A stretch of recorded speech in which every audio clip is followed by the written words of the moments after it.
Hoy seguimos, hermanos, con nuestras miniseries sobre la libertad cristiana y el Día del Señor. Y dentro de este tema vamos a hablar hoy de la oración, aquellas cosas por las que se pueden orar y aquellas por las que no. Titulamos la enseñanza Orando lícitamente.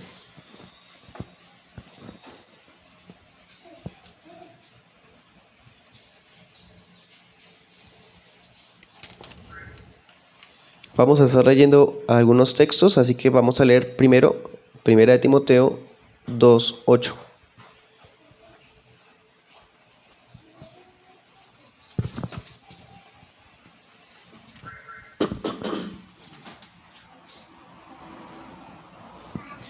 Vamos a leer el 2:1. Les invito a colocarse en pie y leámoslo a una voz.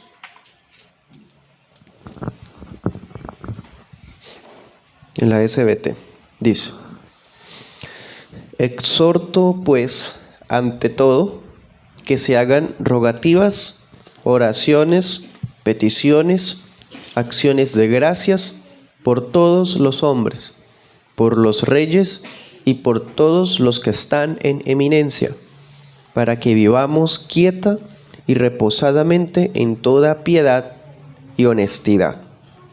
Ahora vamos al 8. Quiero, pues, que los hombres oren en todo lugar, levantando manos santas, sin ira ni contienda. Asimismo también las mujeres se atavíen con ropa decorosa, con pudor y modestia. Amén. Puede sentarse. Dese cuenta, este texto demuestra que la oración pública también está regida por el principio regulador. Ahí nos dice qué cosas son las que se deben orar en culto y cómo deben orar los que están en el culto.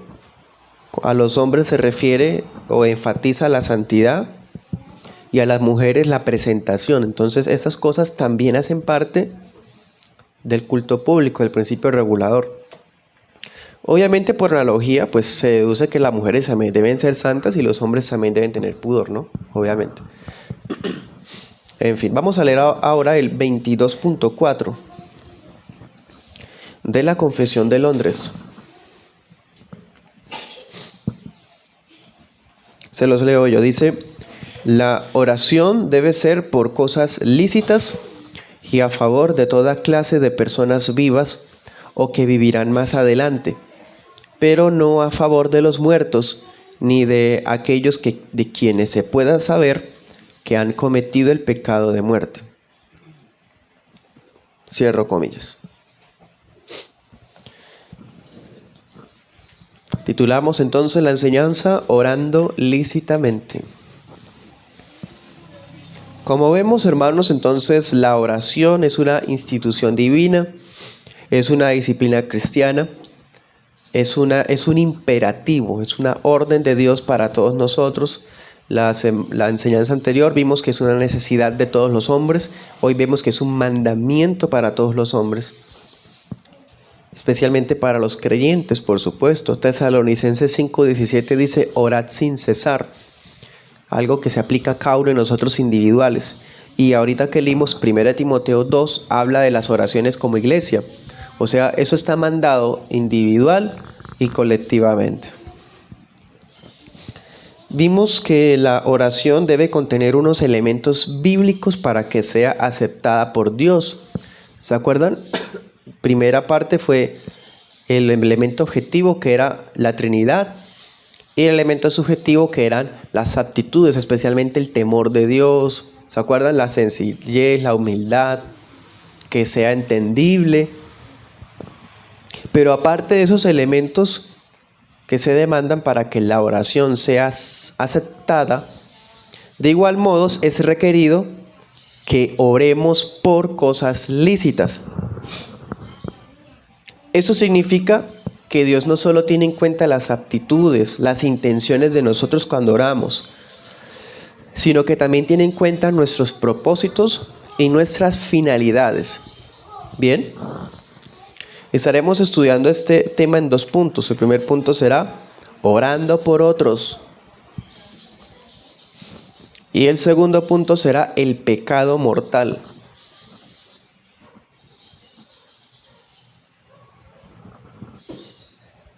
Primer punto, orando por otros.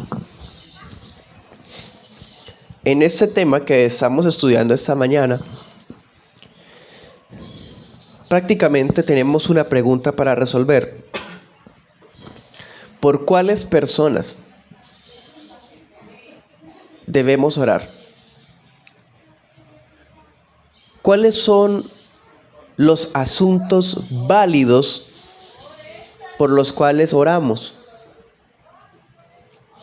A eso se resume todo esto, hermano. ¿Por quién puedo orar? ¿Qué puedo orar? ¿Sí? Bueno, el principio regulador rige esto.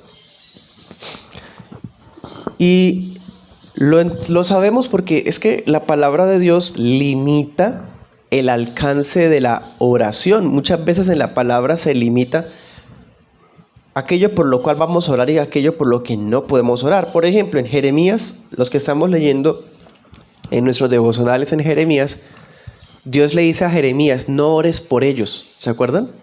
O sea, Dios le está prohibiendo que ore algo que tiene que ver con el pecado mortal, ¿no? A propósito. Ahorita lo veremos. Y ahora en Timoteo, Pablo ordena que oren por todos. ¿Sí? O sea, la palabra limita el alcance de la oración. Hay cosas por las que uno puede orar. Hay personas por las que uno puede orar. Pero hay personas por las que uno no puede orar. Las que uno ya no puede orar. Hay cosas por las que uno no debe orar. Porque se salen de la voluntad de Dios. Porque son contrarias a la voluntad de Dios. Por ejemplo, la Escritura solo nos autoriza orar por personas vivas. Eso es básico, ¿cierto? Se supone que debe ser fundamental, pero vemos que quizás desde el siglo V, o quizás un poco antes, empezó a reconsiderarse esto. ¿Qué leímos ahorita en Timoteo? Les mando, les exhorto que hagan rogativas, peticiones, oraciones, gracias por todos los hombres. Y luego menciona especialmente los que gobiernan. Pero dése cuenta que habla en tiempo presente, por todos los hombres. O sea, está haciendo referencia a los vivos. Es parte de nuestro deber cristiano orar por todas las personas de nuestro alrededor, independientemente de la condición social o económica. Porque ahí dice, por todos los hombres, y luego dice, y los que están en lugares de eminencia. O sea, no importa que sea pobre, que sea rico. Hoy en nuestra cultura las cosas se invierten en cada generación, ¿no? La generación anterior quizás era un poco más materialista y el pobre no era persona y hay que orar por los ricos. No, ahora es al revés, por la cultura socialista.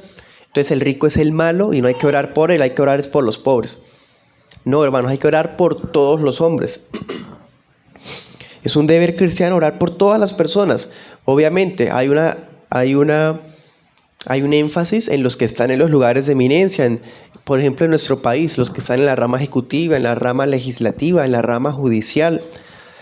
Dice el texto ahí, para que estemos viviendo honestamente y tranquilamente. Claro, hermanos, porque si casualmente gobernara un guerrillero en un país, o hubiesen jueces corruptos, o hubiese una rama ejecutiva inmoral, sí, personas de pronto drogaditas o prostitutas ahí en ese sistema, ¿qué se espera de cómo va a estar el país? Va a haber caos, va a haber violencia, va a haber inmoralidad.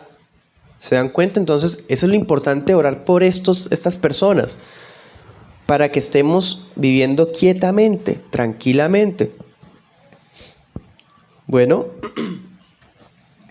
entonces la Escritura solo nos autoriza a orar por personas vivas. ¿Sí? Todos los hombres, especialmente los que gobiernan. Y si quisiéramos sumarle algo a esto, el Señor nos autoriza a orar por las personas futuras. Y ese es el detalle que se nos olvida. Oramos por todos, por los que están en lugares de eminencia, pero Casi nunca hemos orado por los futuros. ¿Quiénes son los futuros? Las próximas generaciones. Vea que el Señor permite que se ore por ellos. No existen todavía, no han nacido todavía, pero sí podemos orar por ellos. En Juan 17:20, ¿se acuerdan? El Señor dice, no oro solamente por estos, sino por los que creerán. O sea, con su propio ejemplo, el Señor Jesús oró por nosotros, los que íbamos a creer por la predicación de los apóstoles y de los discípulos de los discípulos. O sea, uno puede orar, por ejemplo, por la otra generación de la iglesia de Girón. Pensemos, digamos que por providencia esa iglesia se acabara. De todas formas, que el Señor se acuerde de las almas que van a vivir acá. O por providencia del Señor esa iglesia creciera. Y nosotros ya no estemos. Que el Señor bendiga a los que van a estar. Estemos o no estemos, lo que sí sabemos es que van a estar generaciones futuras. Hay que orar por ellos. Que vengan al conocimiento del Señor, nuestros hijos, nuestros nietos, no solamente los nuestros, también los que han de creer en el Señor. Nosotros sembramos, de pronto la próxima generación tiene la cosecha. Entonces que el Señor levante varones santos, aptos en esa generación, que reciban la cosecha, que sirvan al Señor con integridad, con verdad, sin temor. Entonces, en pocas palabras, cuando oramos por otros, lo que estamos diciendo es que tenemos un especial llamado a orar por los santos vivos y por los creyentes del futuro. En resumen, estamos llamados a orar por todas las personas que están vivas, especialmente por nuestros hermanos vivos y por los que están en los lugares de eminencia. Y por los creyentes del futuro. Por ellos debemos orar. La palabra nos manda a orar por estas personas. Segundo punto, el pecado mortal.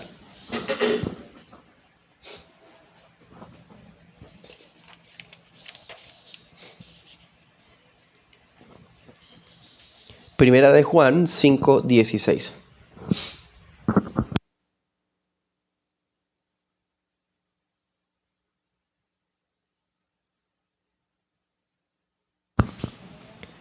Dice, si alguno ve a su hermano cometer pecado que no sea de muerte, pedirá a Dios y le dará vida eterna. O sea, se puede orar por un hermano que no ha cometido pecado de muerte. Esto es a los que no pecan de muerte. Hay pecado que es de muerte por el cual yo no digo que se ruegue. Dese cuenta de la distinción. Los que cometen el pecado de muerte no son hermanos, ¿sí? Y por eso no debemos rogar. O sea, una oración favorable, distinto a lo que vimos ahorita.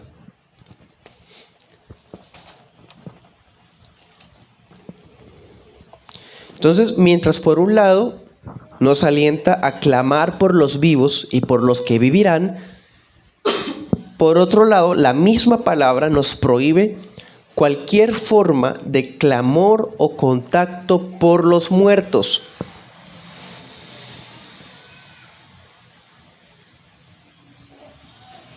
Tristemente, por la influencia de los deuterocanónicos, de los libros apócrifos, las iglesias empezaron a adoptar esa costumbre pagana de orar a los muertos, algo evidentemente pagano.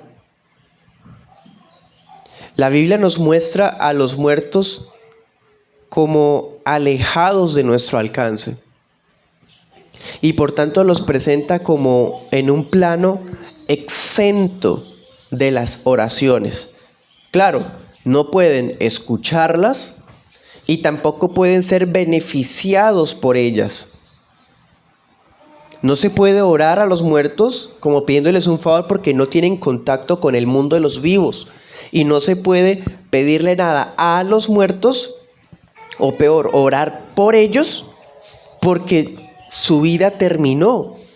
Ya no tienen más esperanza por fuera del último aliento. Apocalipsis 14:13. Si alguien muere en Cristo, ¿qué pasa? entra en un estado de bienaventuranza y descanso absoluto, ¿cierto? Entonces, ¿qué le voy a pedir? ¿O qué puedo orar para que le vaya mejor? Está suficientemente ocupado en la gloria de Dios para acordarse de este mundo, hermano. Lucas 16, 25 al 26. Tenemos el caso de una persona que muere sin Cristo. El texto nos dice que hay una tremenda cima que le impide escapar del fuego del juicio. Está en una llama de la cual no puede escapar. Por más que estira la mano, no puede salirse de la llama. ¿Podemos pedirle algo a Él? ¿Qué va a hacer? ¿Podemos mejorar en algo su situación orándole? ¿Puede escuchar acaso estando en medio del griterío de todas las almas perdidas? ¿Se dan cuenta? Es que por donde lo veamos es absurdo darle alguna posibilidad de escuchar a cualquiera que esté muerto, sea en Cristo, sea sin Cristo. Segunda de Samuel 12, 21 al 22, tenemos el caso cuando David perdió a su hijo, ¿se acuerdan? El hijo por el que oró 7 días porque estaba enfermo. El niño se murió al fin. Y cuando el niño se muere, David comprendió que ya no podía hacer más por él. Había ayunado, había orado, pero se murió. Apenas el niño muere, David no insiste. ¿Ya? Porque la orden de Dios, ¿cuál es? Suplicar por todos los santos vivos. No suplicar a los santos ni por los santos. Efesios 6, 18.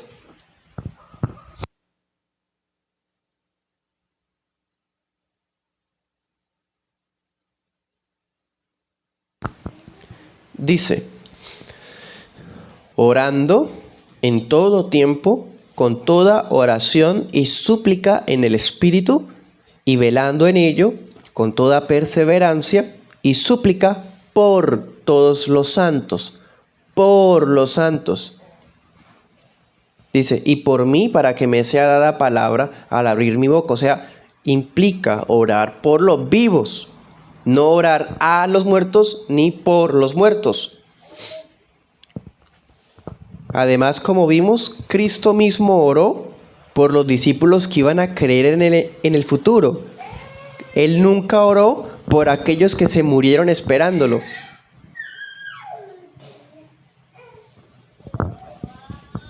Que se murieron aguardando la primera venida. Entonces, está ordenado orar por los vivos y por los que vivirán, y está prohibido orar por los muertos. Y también está prohibido orar por los que cometen el pecado de muerte. Hablemos ahora un poco de eso. Dese cuenta que la palabra entonces está tratando a una persona que comete el pecado de muerte, lo trata como si ya estuviera muerta. Muerta en vida. Porque nos dice que no podemos orar por ellos, como nos prohíbe orar por los muertos. Dese cuenta. O sea, el que comete pecado de muerte está muerto. Literalmente ya está muerto, no tiene esperanza. Tanto es así que ya no se puede orar ni por él. ¿Quiénes son estos? ¿Qué es eso, pecado de muerte? Bueno, hay mucho que hablar de esto, pero básicamente es esto. Se trata de aquellos que cayeron en apostasía. Apostasía, o sea, ahora, habiendo profesado el evangelio, participaron de las ordenanzas, participaron de la iglesia, del conocimiento de la palabra, del servicio, en fin. Hoy día se declaran ateos, son opositores abiertos de Cristo, odian la iglesia. Esos son los apóstatas. No podemos orar por ellos, está prohibido orar por tales personas, o sea, las que se sepa que han cometido ese pecado. Cuando la persona se le habla la palabra, la rechaza, se burla, nunca la acepta, nunca la recibe, al contrario, cada vez está más perdido y más endurecido. Bueno, ese es el pecado de muerte. Entonces, si tenemos prohibido orar a favor de ellos, ¿Qué implica eso? Que podemos orar imprecatoriamente contra ellos. Salmo 69, 22 al 28. Y aquí entra el tema de las oraciones imprecatorias. ¿Se pueden hacer oraciones imprecatorias? Sí, contra aquellos que están en el pecado de muerte. Por ejemplo, la iglesia está siendo masacrada, perseguida, dañada, lastimada, expropiada, mutilada, bueno, en fin, por los hijos de la serpiente. ¿Qué es eso, hermano? O sea, decía un padre de la iglesia, es peor hacerle daño al cuerpo místico de Cristo que al cuerpo físico. O sea, aquellos que le hacen daño a los miembros del cuerpo de Cristo, a su iglesia, les va a ir peor que aquellos que lo maltrataron físicamente en su cuerpo humano. Podemos orar imprecatoriamente por ellos, porque ese acto es el acto más vil que puede hacer Satanás contra Cristo hoy. Porque si ya no podemos orar por la salvación de alguien, tenemos vía abierta para clamar juicio contra esa persona para que sirva de lección contra los otros que son como ella. Bueno, ya para terminar, voy a darles una aplicación.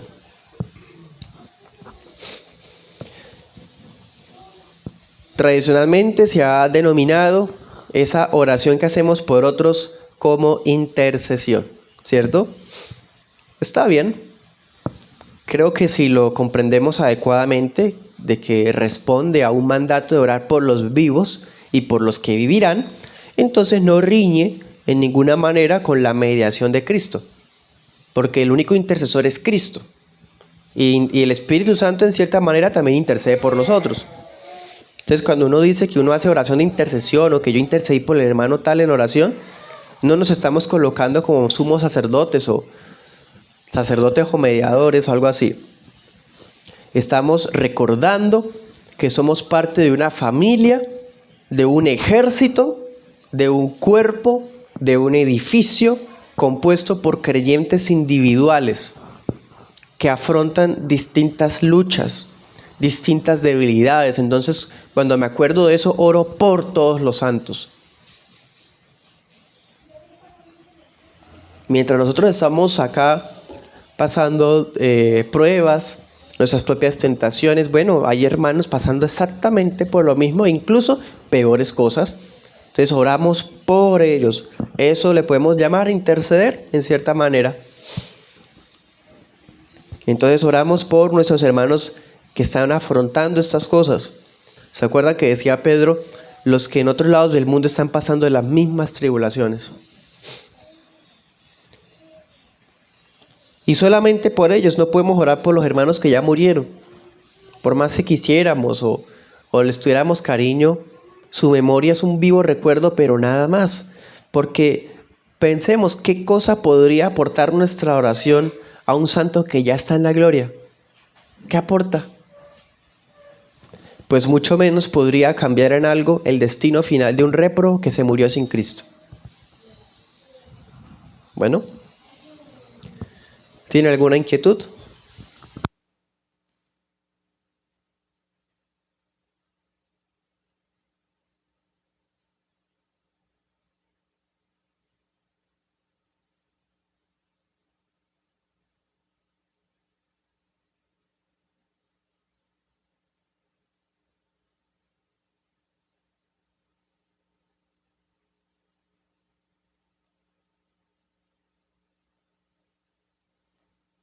¿Cómo separar, digamos, esa oración por salvación, sabiendo que hay un hombre hecho de antemano para el día malo?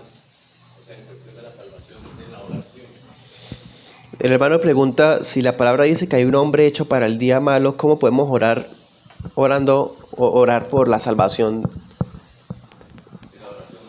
de general, sí, incluyendo personas de pronto reservadas para el día malo? Buena pregunta, hermano. Pregunta sensible, polémica. Pero, a ver, cuando Pablo dice esto de orar por los que están en lugares de eminencia, por ejemplo. Había en el gobierno un hombre absolutamente desgraciado, inmoral, como Nerón. De hecho, ese hombre lo iba a matar en unos 2, 3, 4 años después de escribir eso. Quiere decir que Pablo oró por él. Pablo pudo haber hecho imprecatorias contra él, por ejemplo. Que las haya hecho alguna vez, no tenemos registro, pero por lo pronto él rogaba por esa persona. Como nosotros, nuestro presidente actual es un impío absolutamente, pero aún así oramos por él. Es un hombre que seguramente ya esté dentro del pecado de muerte, pero como es alguien que está en lugar de eminencia, estamos orando por él y por su sistema, por su administración, por su gobierno, en fin. ¿Sí? O sea, creo que si obedecemos el mandato de Timoteo, estamos orando de manera general, y en esa generalidad hay incluidos muchos réprobos, gente que nunca va a llegar al evangelio porque no le va a dar la gana nunca arrepentirse. Pero eso hace parte de nuestro deber, orar por, y le corresponde a Dios su conocimiento de quiénes son los réprobos y a nosotros no. ¿Sí? Distinto es que sepamos que el tal cometió el pecado de muerte. Sin embargo, de acuerdo al contexto de Primera de Juan, uno puede pensar que él está pensando en gente que había desertado de la iglesia sana. Ya pues los hermanos de la iglesia, ¿se acuerdan? En ese mismo libro él dice, salieron de nosotros, pero no eran de nosotros. O sea, él tiene en mente gente que se había ido al gnosticismo. ¿Sí? Por ejemplo. Entonces les dice, no oren por ellos. Ya apostataron. ¿Sí? Eso es lo que está diciendo Juan en la carta. No está pensando entonces que vamos a mirar a la gente del mundo, vamos a orar por todo el mundo, pero vamos a hacer excepción de los más malos. No, porque a ellos, primero, no los conocemos personalmente. Y segundo, quizás de entre ellos Dios vaya a levantar a algún Saulo. ¿Sí? Entonces creo que no choca de ninguna manera ambas órdenes, tanto la prohibición o el mandato. Oramos en general. Y si sabemos de alguien que cometió el pecado de muerte, bueno, con ese sí no lo mencionamos, pero en general sí debemos orar.